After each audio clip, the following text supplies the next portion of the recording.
All right, guys, welcome in. Eric Paulzini are going to give you guys the core plays for the Genesis Invite.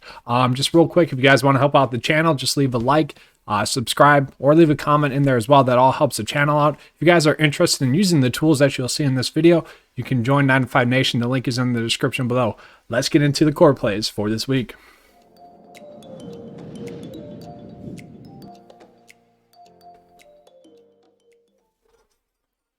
All right, guys, so just real quick before we really dive into it. So last week was a phenomenal week for the core plays, even though kind of on paper it wasn't supposed to be. This week it's kind of the exact opposite, where on paper we just have a ton of core plays, where last week we only had one true core play, which I'll go over it again real quick. It's my 3 rules of 3 kind of that I've created. It's they got to be checking the boxes in course history, recent form, and stat fit. Okay, so what kind of qualifies that? Well, they have to have at least 3 straight made cuts in a row on tour, and then also recent form wise or also course history wise, 3 straight made cuts at the tournament with at least a top 30 finish. And then overall, I want them to be a top 30 stat fit as well. Now, that to me is a core play. So we'll get into the picks for this week. We'll pull it up here on the player cheat sheet. So guys, the first one is going to be the top ranked player once again this week. It's going to be Dustin Johnson. I mean, he just is. There's no real reason to kind of sugarcoat it. He just is the top player. So we'll pull him up here. Dustin Johnson. This is how you use the tool. Type the name and then boom, you're there. But we'll pull him up here. So yeah, if you can afford to pay up for DJ, I suggest that you do it. His lowest stat that we're looking at is opportunities gained, where he ranks 15th. Okay, guys. You can see it here, 8th in recent form rank.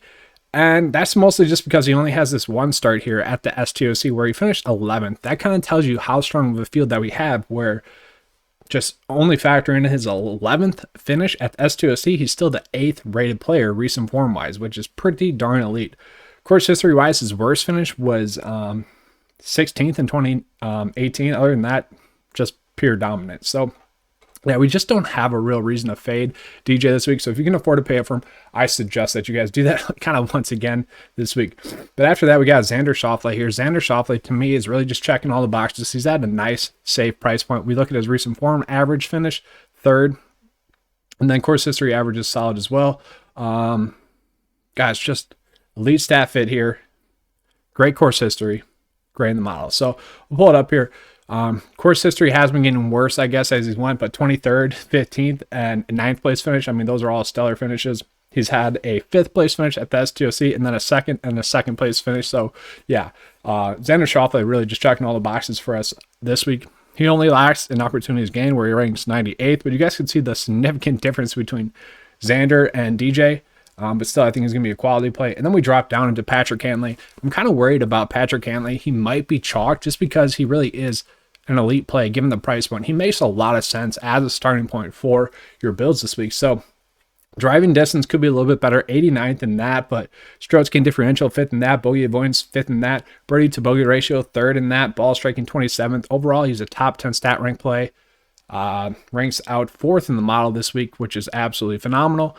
We look at his tournament history, 17th, 15th, and then a 4th place finish. So obviously he's got great course history here. And then we just look at recent form, Pebble Beach 3rd.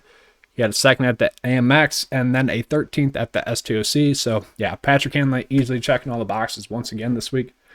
And then I kind of do get a little bit risky here, but that's just because this player is an elite stat fit, 2nd in the field. So he only trails DJ stat fit wise.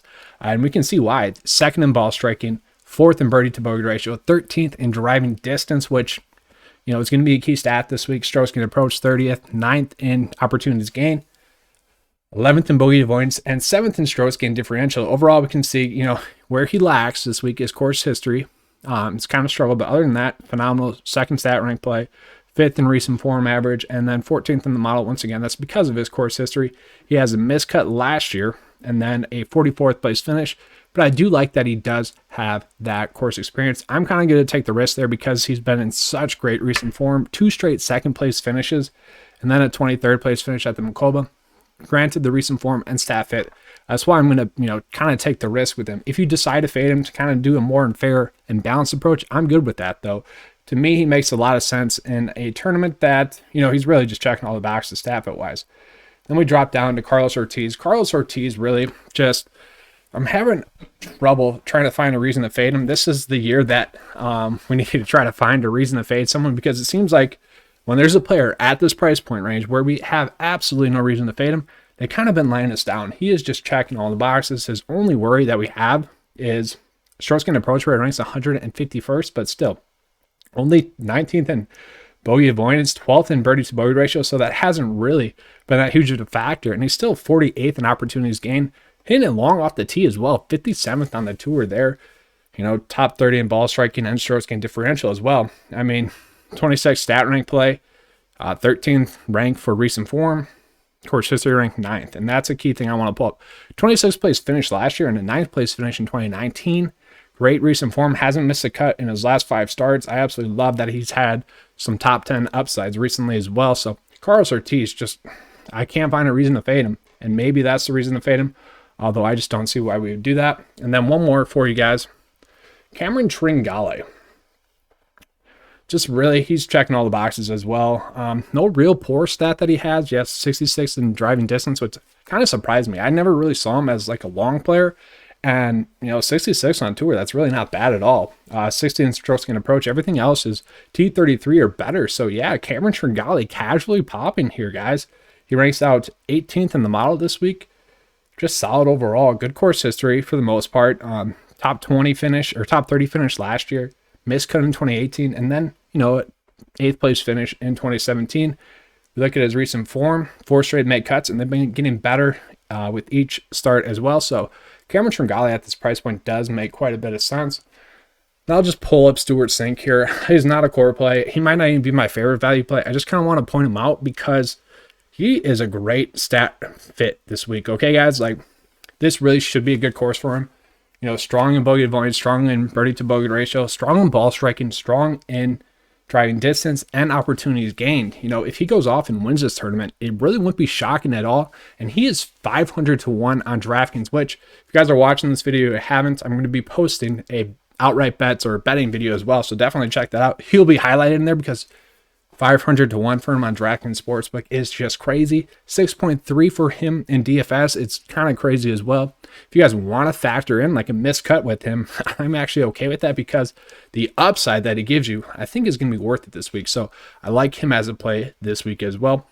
He might not be my top value play though. I'm still kind of figuring that out. There are some good plays all over the board this week. So if you guys want to join 9 to 5 Nation, the link is in the description below. Gives you access to all the tools at 9 to 5 Sports, as well as a pretty in-depth write-up with breaking down like the GPP match entering contest, and then also kind of the cash consideration lineup process there as well. Gives you guys the player pools and kind of really everything you need to succeed. So thanks for watching, guys, and as always, let's keep cashing. All right, I'm out.